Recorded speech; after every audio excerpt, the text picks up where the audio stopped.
Well, hello guys. Now we are going to discuss the integral domain. So, what is the integral domain and what is the basic definition of integral domain? Let's see.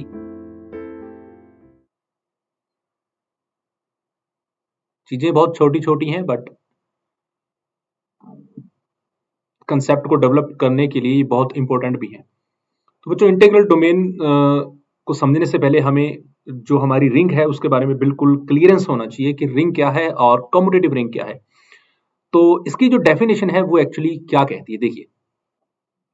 Integral domain की बिल्कुल simple definition बोलेंगे, a commutative ring with unit element. A commutative ring, so let me firstly write out the complete definition of a commutative ring with unit element। इसके पास unit element तो होना चाहिए and without zero divisor, and without zero divisor is called integral domain, is called integral domain। अब देखिए बच्चों, मतलब क्या है। सबसे पहला वर्ड आया कम्यूटेटिव रिंग। इसका मतलब हमारे पास जो इंटीग्रल डोमेन बनने जा रहा है वो अपने आप में एक रिंग तो है ही ना। तो फर्स्टली, और रिंग कैसी है, वो कम्यूटेटिव रिंग है, यानी कि मेरे पास एक रिंग तो ऑलरेडी है जो कि ऐसे लिखी जाती है आर प्लस कॉमा डॉट के रूप में। ये एक रिंग है और कहा गया कि ये कम्यूटेटिव रिंग है। तो रिंग के पास मैंने बताया था कि आपको टोटल कितनी 8 प्रॉपर्टीज होती हैं, जिसमें से जो पहली 5 प्रॉपर्टी होती है वो विद रिस्पेक्ट टू एडिशन चलती है और दूसरी जो 3 प्रॉपर्टीज हैं वो विद रिस्पेक्ट टू मल्टीप्लिकेशन चलती है। तो कम्यूटेटिव रिंग का मतलब क्या हुआ, तो रिंग ये कम्यूटेटिव तब हो जाएगी जब जो मेरे पास जो एडिशन की जो प्रॉपर्टीज हैं, properties with respect to addition जो है, वो मेरे पास जो पहली प्रॉपर्टी है वो क्या कहती है, क्लोजर होना चाहिए। जो रिंग है वो क्लोजर होनी चाहिए। दूसरी प्रॉपर्टी क्या कहती है बच्चों, एसोसिएटिव होनी चाहिए। Ring should be associative.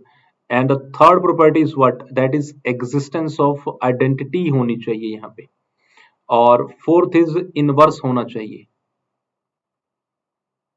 Additive की बात कर रहा हूं, विद रिस्पेक्ट टू एडिशन की बात कर रहा हूं यहाँ पे प्रॉपर्टीज की। और फिफ्थ ये यहाँ पे कॉम्यूटेटिव होनी चाहिए।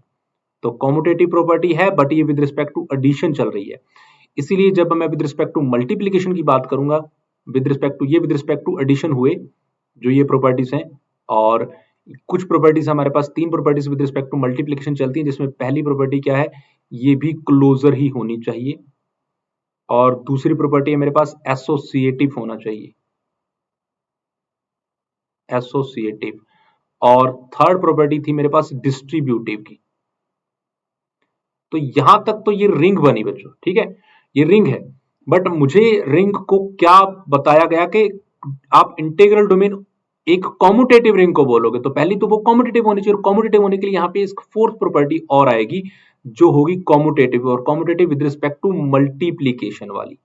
एडिशन वाली तो ऑलरेडी थी, और मल्टीप्लीकेशन वाली कौन सी बन जाएगी, वही A dot B it should be equal to B dot A, यानी कि ये एक नई प्रॉपर्टी हमारे पास आएगी तो कॉम्यूटेटिव रिंग बनेगी। तो ये रिंग अगर कॉम्यूटेटिव है और इसके पास यूनिट एलिमेंट यानी कि identity element, that is the point, identity element है, और and without zero divisor is called integral domain. तो ये विदाउट जीरो डिवाइजर का क्या फंडा है, विदाउट जीरो डिवाइजर हम उसको बोलते हैं बच्चों, देखिए, विदाउट जीरो डिवाइजर यानी कि उसके पास, मान लीजिए मैंने कहा कि इस रिंग के पास ना एक एलिमेंट है ए और एक एलिमेंट है बी, और ये दोनों एलिमेंट किसको बिलोंग करते हैं, आर को बिलोंग करते हैं। तो मैंने कहा कि जी इन दोनों की डॉट की मैंने, और आंसर कितना आया, 0 आया। तो अगर इन दोनों की डॉट से 0 आ रहा है तो मैं वेरी मच श्योर हूं कि या तो जो है ना ए 0 होगा, और या फिर मेरा बी जो है ना ये 0 होगा। मतलब अदरवाइज इन दोनों की मल्टीप्लाई कभी भी 0 नहीं आ सकती, उसको बोलते हैं विदाउट जीरो डिवाइजर, ठीक है। यानी कि इन दोनों में से ए को 0 होना पड़ेगा। अब जैसे मान लीजिए आपने जो रिंग पढ़ी है Z, Z comma plus dot, ये रिंग है, रिंग इसको इंटीजर्स की हम रिंग बोलते हैं। तो इसमें आपने दो एलिमेंट लिए और आपने कहा कि दोनों एलिमेंट्स की मल्टीप्लाई जीरो है, तो क्या कोई पॉसिबिलिटी है आपके पास कि एक एलिमेंट जीरो ना हो? मान लो आपने कहा कि 4 है, आप 4 की किससे मल्टीप्लाई कर रहे हो और आंसर आ रहा है आपका जीरो, तो ऑब्वियस सी बात है दूसरा एलिमेंट जीरो ही होगा। या आप जीरो की किससे मल्टीप्लाई कर रहे हो और आंसर आ रहा है आपके पास जीरो, तो ऑब्वियस बात है यहाँ पे कोई एलिमेंट होगा, कुछ भी हो, बट पहला एलिमेंट तो जीरो है, यानी कि दोनों में से एक जीरो जरूर होगा। अब आपके माइंड में ये आएगा कि सर ऐसा तो कभी होगा ही नहीं कि दोनों एलिमेंट की डॉट प्रोडक्ट जीरो आए और दोनों के दोनों जीरो ना हो, दोनों में से कोई भी जीरो ना हो। ऐसा होता है। जैसे मान लीजिए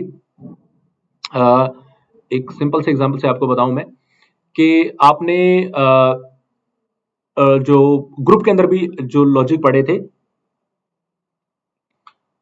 मान लो मैंने इसको ऐसे लिखूं ए प्लस एम एंड बी, ये सभी लोग पढ़ के आ चुके हैं। तो टेबल भी बनाई हमने, कंपोजिशन टेबल बनाई एंड ऑल दीज थिंग्स, है ना, हमने इसको सॉल्व किया। तो ऐसे में मान लीजिए मैंने लिखा 5 प्लस 6 एंड 1, ओके, या आप चाहे मल्टीप्लाई करें, तो सॉरी मैं एडिशन कर रहा हूं, आंसर जीरो आ रहा है। तो अब आपको मल्टीप्लाई की कंफ्यूजन है तो मल्टीप्लाई ले लीजिए, 2 इंटू 6 मॉड्यूलों में 3 ले लीजिए। तो मॉड्यूलों का लॉजिक आप सभी को पढ़ रखा है आपने, तो इसका आंसर भी क्या आएगा, 1 तो नहीं आएगा ना, जीरो आएगा। लॉजिक समझ रहे हैं आप? तो जब भी आपको, अब देखो यहां तो ना तो 2 जीरो है ना 3 जीरो है, ना तो आपका 2 जीरो आया ना ही आपका जो 3 है वो जीरो है, बट इन दोनों की मल्टीप्लाई जीरो आ रही है। तो ये जो रिंग है ये एक इंटीग्रल डोमेन नहीं होगा, जहां पे ये वाली बाइनरी कंपोजिशन चलेगी, जहां पे ये मॉड्यूलो काम कर रहा होगा, वो कोई इंटीग्रल डोमेन नहीं होगा। बट अगर इंटीग्रल डोमेन है तो दो नंबर्स की जब आप मल्टीप्लाई करके जीरो ला रहे हो तो उनका मतलब या तो ये जीरो होगा या जी जीरो होगा, अदरवाइज ये जीरो नहीं हो सकता। तो इंटीग्रल डोमेन आपको कहता है कि रिंग एक कॉम्यूटेटिव रिंग होनी चाहिए, यानी कि ये 9 प्रॉपर्टीज तो टोटल इसके अंदर ऑलरेडी होनी चाहिए, 9 प्रॉपर्टी। और इन 9 प्रोपर्टीज के साथ एडिशन कर दिया विदाउट जीरो डिवाइजर का, यानी कि अगर दो नंबर की मल्टीप्लाई आप जीरो करते हो तो या तो ये जीरो होगा और या फिर आपका दूसरा एलिमेंट जीरो होगा। ये होगा विदाउट जीरो डिवाइजर का कंसेप्ट।